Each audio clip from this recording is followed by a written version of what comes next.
De volta aqui com Bem Assim, e agora nós vamos dar continuidade à nossa série de entrevistas sobre o que é preciso saber para cuidar dos filhos com a psicóloga Nielke Nóbrega. E hoje é dia da gente falar sobre desenvolvimento social e de personalidade. E ela já está aqui comigo, maravilhosíssima, chiquérrima, linda. Bom dia! Bom dia, querida. Seja muito bem-vinda mais uma vez aqui. Obrigada. É preciso, Nielke, que os pais ou responsáveis, enfim, saibam sobre desenvolvimento social e de personalidade? Total. Total. Até porque isso será, eu costumo sinalizar para os pais, que é a marca que eles deixam no desenvolvimento dessa criança que vai aprendendo Sim. a se socializar, a fazer parte desse novo universo. Né? Então, essa personalidade ela está sendo constituída, que vai ser finalizada, digamos assim, a gente percebe na adolescência, né, após os 18 anos, porém o temperamento, que tipo de marcas eu estou deixando? Que contexto psicossocial e afetivo eu estou construindo, o meu filho está vivendo, né, para essa nova geração aí que eu quero deixar. Por isso que ter acesso a essas informações é tão importante, né? É por essa criança no futuro. E é interessante que uma das coisas que a gente mais observa é que as necessidades básicas, e entre elas o afeto, já tem evidências aí de estudo desde os primatas, né? Então tem um estudo muito interessante que eles colocaram dois bonequinhos de arame e uns macaquinhos onde uma tinha alimento e uma outra estava enrolada num tecido felpudo. Sim. Por mais que o macaquinho fosse lá e buscasse o alimento, ele ficava mais tempo com a mãe felpuda, porque ela dava aconchego, ela dava acolhimento. Então, isso é essencial, se nós tivermos essa necessidade. Quando você fala do afeto, né? Qual que é o papel do afeto no desenvolvimento dessa criança, hein, Nielke? Fundamental. Fundamental. Isso explica muito, né? Do porquê que tantas crianças têm uma fase adulta mais complicada, né? Sim. E uma coisa que é bem interessante, não sei quem assistiu o filme Coringa. Sim. A gente consegue ter um pouco mais de compaixão por ele, mais de empatia, mesmo ele tendo aquele comportamento totalmente disfuncional, porque a gente vê essa necessidade, esse apego não seguro que ele recebeu, né? Ok, ele tinha uma mãe com problemas psiquiátricos, mas existem pais, né, que não têm problema psiquiátrico nenhum e eles não suprem, eles não dão essa necessidade de segurança para a criança. Isso acaba favorecendo a um desenvolvimento disfuncional lá na frente, na fase adulta. Existem níveis de necessidade de afeto, se assim a gente pode falar? Por que eu pergunto isso? Você falou aí do Coringa, eu lembrei. Tem muita gente que a gente até às vezes coloca na caixinha dos carentes, né? Ai, mas ele é muito carente, ele precisa sempre de muita atenção, de muito afeto. Existem níveis para isso? Tem um psicanalista que ele foi quem desenvolveu a teoria do apego, dessa questão do vínculo. Sim. E aí ele, junto com uma outra colega, eles dividiram entre apego seguro e inseguro. Então, o que é que torna uma pessoa carente, essas caixinhas diferentes? É justamente esse apego que não foi seguro. Na verdade, não é o quanto você dá, mas é a qualidade. Às vezes os pais ficam, Nielke, eu preciso ficar muito com esse bebê no colo? Até os 3 anos, sim. Ele precisa de aconchego, ele precisa de toque, ele precisa de ouvir a tua voz, de ter a conexão visual. Então, e de limites também. Depois tem uma longa vida, você pode deixar o bebê, não precisa estar com ele tanto no colo. Mas essas necessidades iniciais, elas precisam ser supridas, principalmente nos primeiros anos. Certo. Né? Onde até a neurociência já explica também a questão das conexões neurais acontecendo. E crianças que não têm isso, né, que elas não recebem esse carinho, esse contato, elas acabam se tornando crianças com dificuldade de interação. Tá? Então é importante que a gente veja até a nível de desenvolvimento físico mesmo. Certo. Né? Afeto, apego, a partir de quando, né, aí, Nielke, é que esse apego ele começa a se estabelecer a partir desses 3 anos de idade que você falou? Desde o nascimento. Desde o nascimento, então. Tá. E aí, se a gente para pensar, vem essa preparação antes, né? Sim. Tem estudos científicos que dizem que o bebê ele se conecta mais facilmente a vozes de seres humanos, mas vozes femininas e principalmente da mãe. Então, essa conexão de carinho já se estabelece bem antes, mas no nascimento é quando tem, digamos que o imprint, né? A marca de visual, de contato, e quando isso tudo começa a ser estabelecido. Quais que devem ser os cuidados voltados para os bebês? O contato, quando eu falo de necessidades básicas, o meu filho precisa de alimentação, ele precisa de higiene, ele precisa da parte não só de necessidades a serem supridas, mas de responsividade. Sim. Porque o bebê também passa pra gente aquela carinha, aquele sorriso e aí pronto, pai e mãe se derreteram totalmente. Mas tem aqueles pais que não fazem isso, tá? Então a gente precisa ter um certo cuidado. Ele não pediu para vir, mas ele está lá e as necessidades precisam serem supridas para que ele possa responder adequadamente também. E depois entrar na escola, a socialização vai acontecer. Hoje, diante do contexto cultural, a gente vê cada vez mais cedo, né? Essas crianças precisam, sei lá, 6 meses, assim, eu acho que vou ficar com o coração apertadinho. Mas, enfim, 6 meses precisando entrar já numa creche e tal. E aí, às vezes, os pais se sentem culpados. Eu sempre digo, idealização e perfeição não devem... Muito diferente, viu? Tá pertinho lá da ideia de criação. Você pode ser um bom pai, um excelente pai, sem necessariamente ser perfeito, porque isso não irá favorecer em nada. E é importante que a gente veja nessa escola, mesmo sendo para bebês, né, criancinhas de 6 meses e tal, mas é interessante que a gente visualize o quanto essa escola está cuidando também dessa questão afetiva, social e não só de necessidades básicas. Então a socialização, ela tem impacto no desenvolvimento desse bebê? Bastante. Muito. E tem também outros estudos, vou ficar devendo o nome da autora, que é um pouquinho complicado, igual o meu, mas ela traz o contexto cultural influenciando. E eu achei super interessante, porque além do contexto cultural, ela fala sobre PIB, ela fala sobre desenvolvimento humano, ela fala sobre contexto rural e urbano, né? A economia. Então, tudo isso que a gente está vivenciando hoje acaba favorecendo, de forma positiva ou não, a esse desenvolvimento. Olha só. Porque isso vai interferir nas crenças parentais, né? Imagina, diante dessa pandemia que a gente está vivendo, o quanto isso não causou de impacto. O quanto esses pais não estão marcando a vida dessas crianças de forma positiva ou não. Porque muitos eu escuto assim, do tipo, eu tenho agora muito mais tempo com ele. Sim. Mas ter tempo não quer dizer que tem qualidade. Então, quanto você está tendo de tempo e de fato interagindo com ele, né? Porque eu tô lá atordoada de trabalhos e tal, e ok, fica aí. E aí, às vezes, eu digo, uma das coisas mais complicadas é quando você vê o pai brincando com o filho, mas ele tá numa tela. Sim. Então, essa conexão não é saudável. A gente precisa rever um pouco o quanto eu estou fazendo isso e como. E olha só, como tudo isso, né, é capaz aí de acabar interferindo totalmente no desenvolvimento dessa criança, né? E muitas vezes a gente acha que não. A gente acha que nada disso vai importar, né, Nielke? Mas tá aí você falando sobre estudos, trazendo a ciência e mostrando pra gente que sim, importa, né? Sim, essas evidências é bem interessante que a gente avalie. Principalmente porque eu estou falando de uma nova geração, é eles que darão continuidade, então como é que isso está sendo construído e estabelecido? Então é importante que a gente pare um pouquinho. Teve um dado que eu achei muito interessante que fala das licenças, né? Então a licença, maternidade, paternidade, até para aqueles que adotam. Então não é um custo social, gente. Sim. Isso é um investimento a nível afetivo, porque essas crianças precisam desses cuidados. Os pais almejam o melhor para os seus filhos, Nielke? Sempre. Só que é onde entra, às vezes, uma questão de idealização. O que eles estão almejando e como isso está acontecendo. Então, é importante que a gente dê uma pausa aí. Tem alguns estudos da psicologia positiva, por exemplo, que fala de forças, né? Então, perseverança, felicidade. Os pais sempre trazem isso, que querem o melhor para os filhos, né? Em relação a realizações. E eu gosto muito também de um outro grupo que é da OMS, da Organização Mundial de Saúde, que traz sobre desenvolver habilidades de vida.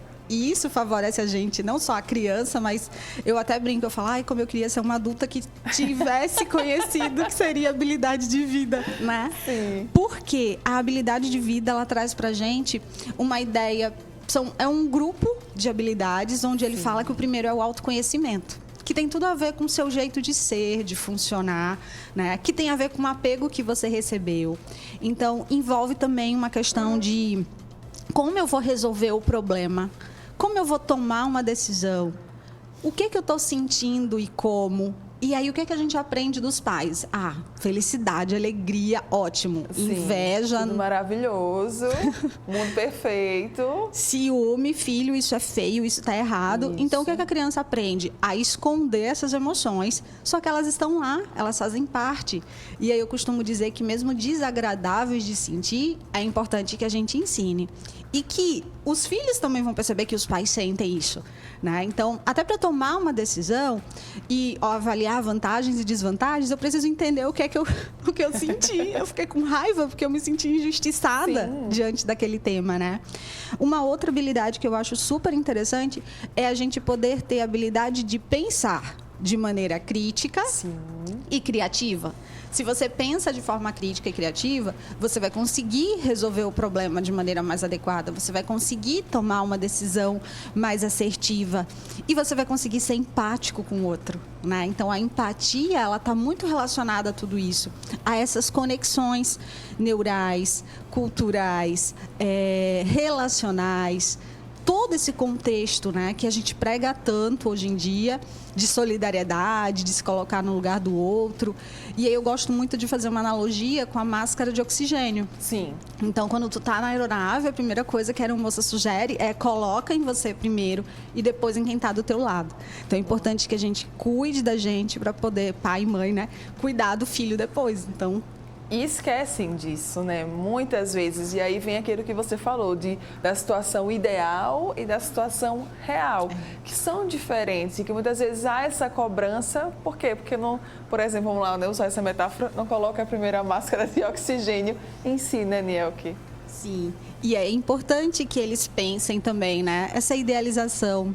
Somos humanos, não existe a perfeição. Então, você não vai educar o filho perfeito, você não vai construir para ele o mundo perfeito, porque o mundo é imperfeito, nós somos imperfeitos. Então, é importante que a gente tenha isso como meta de vida. Eu vou cuidar de mim para poder cuidar do outro, mas sabendo que eu sou imperfeito. Muito bem, maravilhoso, né, gente, demais. Qual que é a mensagem, então, que a gente deixa aí quando a gente fala de desenvolvimento social e de personalidade, hein? Que os pais sempre lembrem que eles são as primeiras marquinhas para os filhos. Então, que marca eu quero que o meu filho deixe? Sim. Mas essa marca que o meu filho vai deixar vai depender muito do quanto eu fui marcante na vida dele. O quanto eu sou marcante na vida dele, né? Porque os pais, eles ficam para sempre, né? Eles são os primeiros modelos, eles são as referências, eles são o que eu quero ser. Eles são os nossos heróis de verdade, tá? Então, o adulto saudável, a criança saudável, será aquela que teve pais saudáveis na sua educação, na sua construção de desenvolvimento. Olha aí, tá vendo, pais? Tem que se cuidar também para poder cuidar do outro. Fica aí, então, essa lição quando a gente fala de desenvolvimento social e de personalidade aí dos bebês, sempre maravilhosa. Gente, que série de entrevistas incríveis que a gente está tendo, né, com a Nielke aqui, sobre o que é preciso saber para cuidar dos filhos. É muita coisa, mas a gente está caminhando, né, Nielke, aí? Sim, a gente tentou construir dentro de temas que possam causar um pouquinho de polêmica, mas também que a gente possa refletir, né? O que eu quero deixar? Que filhos eu quero, né, trazer à tona e tal? Pensar desde, refletir desde o que eu quero ser. Será que eu quero ser realmente pai e mãe? Até agora ele já nasceu, Exato. Como é que eu vou fazer? Isso mesmo, é do incômodo, tá? Desses incômodos aí que nascem as nossas maiores, né, reflexões. É importante que a gente saiba disso. Quem quiser continuar acompanhando você, Nielke, como é que pode fazer? Bem, tem as redes sociais que as pessoas podem me seguir, né? Também vou amar tá ajustando, se de repente alguma informação aqui não foi ficado clara. Também vou aceitar inúmeras sugestões, né? Para a gente acrescentar a nossa série, mesmo já estando um pouquinho complexa, mas são sempre bem-vindas. São sempre bem-vindas as sugestões. Nielke Nóbrega, Piscine Nielke Nóbrega lá no Instagram, tá? É só você acompanhar. Nielke, meu amor, muito obrigada, tá? Pela sua participação aqui. Obrigada mesmo. Bom dia. Eu que agradeço. E olha só, você que está aqui ligadinho com a gente Dezembro chegou, o Natal já está aí, né, batendo na porta e muitas pessoas estão em busca daquela decoração perfeita para sua casa. E uma dica aqui do Bem Assim que vai te dar agora é sobre a pegada regional como principal elemento aí nessa ornamentação natalina. E é sobre isso que nós vamos conferir agora na matéria de Fernando Palmeira. Como diz a canção natalina, é Natal. E o que é que você fez? Já fez? Vai fazer?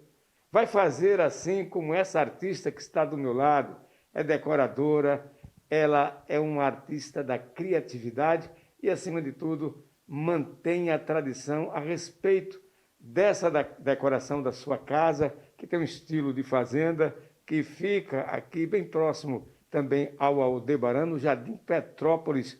E a beleza é tão grande que dá vontade da gente convidar, mas é só para a família e para você também se entusiasmar, se empolgar nesse momento de Natal e de criatividade. Vou conversar com essa grande artista, Ivana Lavener, da família tradicional Lavener, meu querido Marcelo Lavener, meu professor, saúde, muita paz e recupere-se logo para vir para esse convívio aqui como esse aconchegante e tão cheio de amor e tradição de fé, da cristandade, a fé natalina. Como é fazer uma decoração dessa? Você, como uma profissional da decoração, claro que tem todos os motivos para se esmerar nessa beleza e na tradição. Fica à vontade para saber e para falar como você consegue fazer tanta beleza na sua casa. Essa tradição é bem antiga, né? Desde 8 anos de idade que eu faço essas coisas. Herdei de algumas pessoas da família, como meu pai, minha mãe, minha avó. Isso é uma coisa cultural mesmo, né? A gente ama o Natal. Eu passei isso para minhas filhas. E cada detalhe, cada ano eu faço uma coisa diferente. Esse ano está uma pegada bem regional. A proposta é essa. Até porque eu sempre fui uma pessoa que valorizei muito o Nordeste e Alagoas e as coisas da terra. Você aproveita sempre algo que foi de um presépio do ano que passou? Você também faz alguma reciclagem ou tudo isso é inédito, é comprado em loja e você faz a montagem? Poucas coisas são compradas. A maioria das coisas ou eu faço, ou eu aproveito coisas da natureza e reciclo. Na verdade, para mim, Natal é muito mais que uma festa tradicional, é amor, é criatividade, é alegria. Então, a gente tem que pegar as coisas que Deus deu de presente a gente, da natureza, e aproveitar para usar como um verdadeiro presente que isso é, né? Que Natal Na é assim. Europa, a neve está aí. Aqui no Nordeste, a gente tem que manter essa tradição que vem, claro, da Europa, e temos que ter aí a neve em forma de algodão. Mas quais outros materiais que você usa para dar todo esse cenário natalino europeu aqui no Brasil, aqui no Nordeste? Bom, eu faço essa parte do algodão, eu coloquei essa lareira decorativa na minha casa, também é uma coisa que eu fiz questão de ter exatamente desde a construção, pensando na época do Natal. Às vezes as pessoas podem achar estranho como uma casa no Nordeste, um lugar quente que jamais... Ninguém vai ligar uma lareira, claro, tanto que ela é só decorativa, mas eu quis ter exatamente para, nessa época do Natal, explorar essa beleza, que eu acho que o Natal é algo mágico, né? Eu sinto o cheiro do Natal, sabe? Eu sinto o aroma, o perfume, não só do nascimento de Cristo, mas daquela coisa lúdica de Papai Noel, de criança, né? O Natal é algo que nos remete também à infância. Toda criança vive, sonha, aproveita ao máximo. E todos nós, adultos, nos remetemos a um passado da criança e também nos tornamos criança novamente. Afinal de contas, a festa é de uma sagrada criança, o menino Jesus. Sim. Tem lapinha por aí, tem menino Jesus, ou ainda está vago o presépio para receber, depois do dia 25 ou no dia 25, a figura do menino Jesus? Na verdade, eu fiz uma coisa estilizada. Embaixo da minha árvore existe 2 ovelhas, que significa... aquela obediência a Jesus, aquela presença no presépio que tinha os animais. Então, eu coloquei as 2 ovelhas no monte de algodão e coloquei também elementos da natureza, como folhas secas, que era para indicar algo que remetesse ao presépio mesmo, ao lugar onde Jesus nasceu, que era um lugar simples, né? E, Vânia, nós estamos vendo essa beleza que você consegue, com muita maestria, com muita inspiração, nos presentear.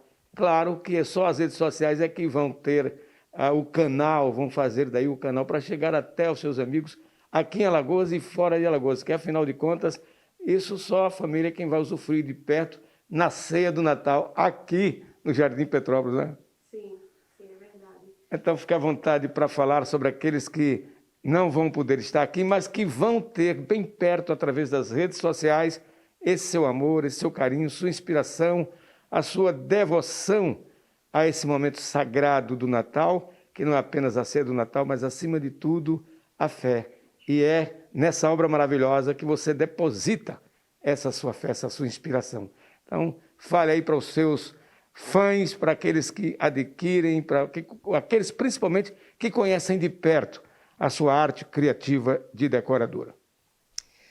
Queria dizer para vocês que, como muitos sabem, que eu sou dona da Casa de Ideias, que é uma empresa que trabalha com essa parte de casa, de decoração, e a gente prima por essa coisa ligada à arte natural, pela coisa da reciclagem.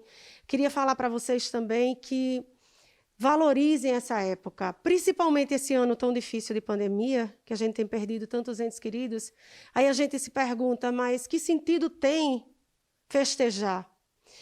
O sentido tem é que enquanto a vida há alegria, né? O sentido tem que em cada lugar que você bota uma coisa na sua casa representa uma pessoa que você ama ou que você amou, né? Ou que não está mais entre nós. Mas, na verdade, acima de tudo, representa o amor de Deus por todos nós. Então, em cada detalhe aqui, de cada criação minha, seja nessa peça daqui, que é uma peça que eu criei através de um resto de porta da casa do meu sogro, e eu coloquei essa peça de prata, que eu sou design de joias também, seja numa coisa maior, seja numa jaca de uma escultora do interior do nosso Brasil, que está no meio da decoração também, seja nas folhas de eucalipto, em qualquer lugar, sinta-se criativa, sinta-se próxima ao Natal, ao amor, à fé e à união familiar, nessa época tão linda. A arte vive da fé e a fé está na arte, está dentro de você também, que deve aí da sua casa improvisar um presépio, convidar os amigos e, acima de tudo, você reverenciar o nosso menino Jesus, porque, afinal de contas, o Natal é exatamente para nos envolver a todos nesse ambiente de criatividade, de inspiração, amor e fé. Aqui do Jardim Petrópolis, para você que nos assiste pelo aplicativo TV Mar, no seu telefone, na palma da sua mão, e também pela Gazeta Web, com as imagens de Chico Nogueira e Fernando Palmeira, para a TV Mar da organização Ardoni Melo, canal 525 NET. Claro. Obrigada, Fernando, pela sua participação e por todas as informações. Então fica aí, né? Uma ótima dica para você que gosta mais dessa pegada regional, poder apostar nela agora nessa decoração de Natal, né? Estamos quase chegando aí nessa reta final de ano, né, gente? Ali naquele Natal, Ano Novo. É um período muito bom, eu gosto bastante. E olha só, nós vamos ficando por aqui. Muito obrigada, tá, pela sua companhia, pela sua presença. Amanhã estaremos de volta a partir de 9h30 aqui na telinha da TV Mar. Eu te aguardo.